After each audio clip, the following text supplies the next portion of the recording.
हमारी संस्कृति, हमारे संस्कार सदा रहें हमारे साथ। सब्सक्राइब करें तिलक।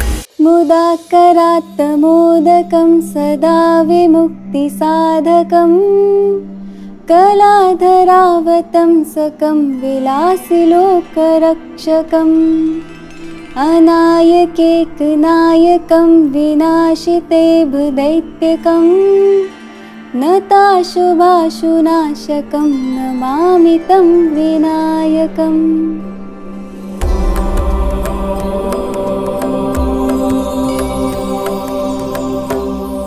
आज गणेश चतुर्थी के पवित्र दिवस पर जानेंगे गणेश जी से संबंधित कुछ दिव्य कथाएं।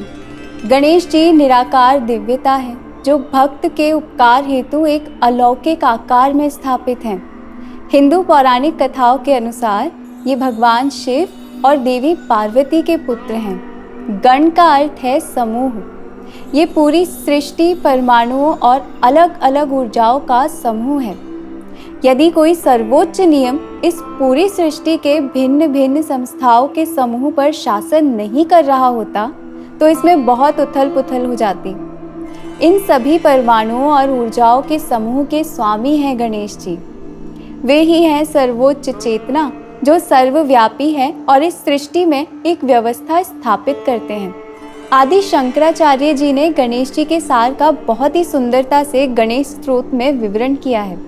हालांकि गणेश जी की पूजा हाथी के सिर वाले भगवान के रूप में होती है, लेकिन यह आकार का स्वरूप वास्तव में उस निराकार पर ब्रह्म रूप को प्रकट करता है।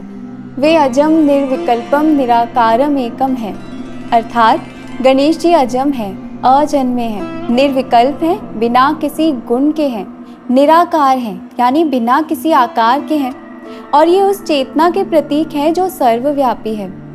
गणेश जी वही ऊर्जा है जो इस सृष्टि का कारण है। ये वही ऊर्जा है जिससे सब कुछ प्रकट होता है और जिसमें सब कुछ विलीन हो जाता है। पार्वती प्रसन्न ऊर्जा का प्रतीक है।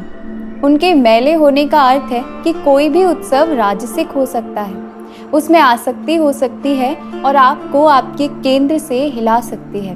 मैल अज्ञान का प्रतीक है और भगवान शिव सर्वोच्च सरलता, शांति और ज्ञान के प्रतीक हैं।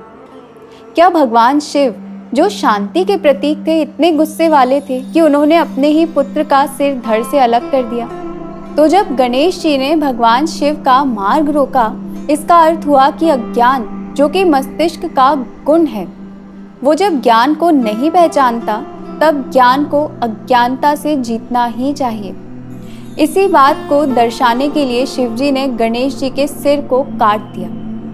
हाथी ज्ञान शक्ति और कर्म शक्ति दोनों का ही प्रतीक है। एक हाथी के मुख्य गुण होते हैं बुद्धि और सहजता। एक हाथी का विशालकाय सिर बुद्धि और ज्ञान का सूचक है। हाथी कभी भी अवरोधों से बचकर नहीं निकलते, ना ही वे उनसे रुकते हैं। वे केवल उन्हें अपने मार्ग से हटा देते हैं और आगे बढ़ते हैं। ये सहजता का प्रतीक है। इसलिए जब हम भगवान गणेश की पूजा करते हैं तो हमारे भीतर ये सभी गुण जागृत हो जाते हैं और हम ये गुण अपने अंदर ले लेते हैं। गणेश जी का बड़ा पेट उदारता और संपूर्ण स्वीकार को दर्शाता है। गणेश जी का ऊपर उठा हुआ हाथ रक्षा का प्रतीक है, अर्थात घबराओ मत, मैं तुम्हारे साथ हूँ। और उनका झुका हुआ हाथ जिसमें हथेली बाहर की ओर है, उसका अर्थ है अनंत दान और साथ ही आगे झुकने का निमंत्रण देना। यह प्रतीक है कि हम सब एक दिन इसी मिट्टी में मिल जाएंगे। गणेश जी एक दंत हैं, जिसका अर्थ है एकाग्रता।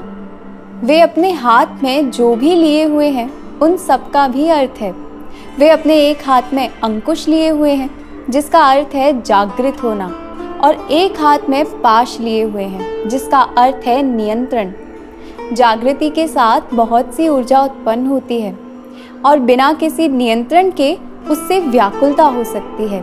गणेश जी हाथी के सिर वाले भगवान भला क्यों एक चूहे जैसे छोटे से वाहन पर चलते हैं?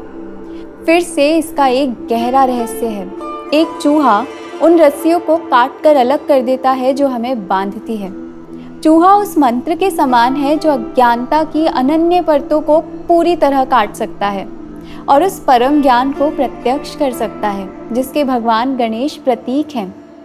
हमारे प्राचीन ऋषि इतने गहन बुद्धिशाली थे कि उन्होंने दिव्यता को शब्दों के बजाय इन प्रतीकों के रूप में दर्शाया, क्योंकि शब्द तो समय के साथ बदल जाते हैं लेकिन प्रतीक कभी नहीं बदलते। तो जब भी हम उस सर्वव्यापी का ध्यान करें, हमें इन गहरे प्रतीकों को अपने मन में रखना चाहिए, जैसे हाथी के सिर वाले भगवान, और उसी समय ये भी याद रखें कि गणेश जी हमारे भीतर ही हैं। यही वह ज्ञान है जिसके साथ हमें गणेश चतुर्थी मनानी चाहिए। अकिंचित नार्तिमार्जनम चिरंतनोक्ति भाजनम पुरारी पूर्वनंदनम सुरारी गर्वचर्वणम प्रपंचनाश भीषणम धनंजयादिभूषणम